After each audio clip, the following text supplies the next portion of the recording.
What's up, everybody? Welcome back to TheJollyMage channel, Media, Animation, Gaming, and Entertainment. I'm your homie Jolly Dangerous. You can call me Jolly D, or just plain old Jolly. We are back with some bonus content from Beyond Two Souls. This is the gameplay in Beyond Two Souls, so let's go ahead and check it out right quick.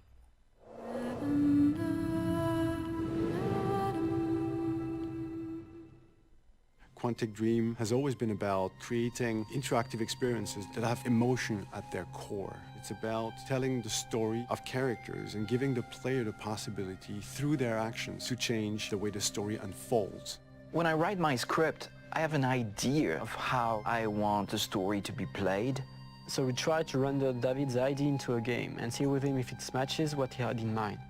In case it doesn't, we go back to the writing stage and keep working until the result perfectly matches David's vision.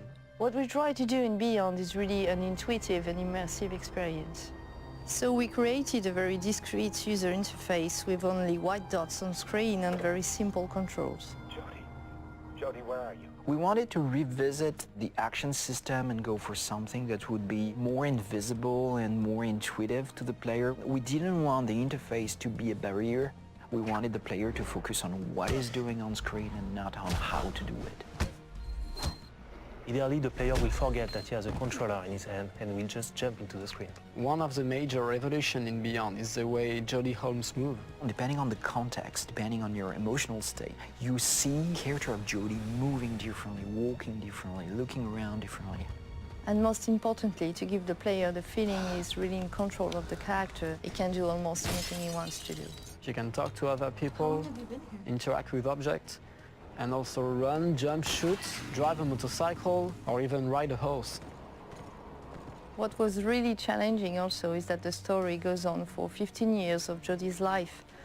When Jodie's a kid, for instance, you can do different things than when she's a teenager or an adult. Giving this much animation to a character, it's really new. It has never been done to that extent, and it really makes the character come alive like never before.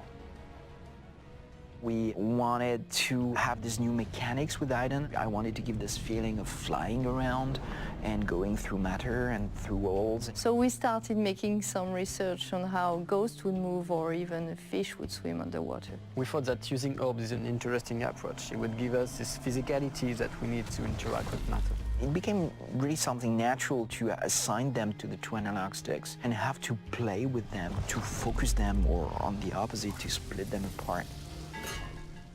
During the process of this production, we made what we call user tests. You just watch people playing and you see where they succeed, where they fail. If a player don't get it right, it's only our fault. So we work very hard to be able to correct it and give the best experience possible.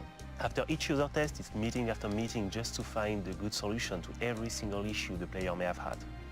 I guess what we're looking for with the gameplay is really to find an interface that will allow you to play live. And we try to get closer and closer of the ideal interface where you don't think anymore, you just do it.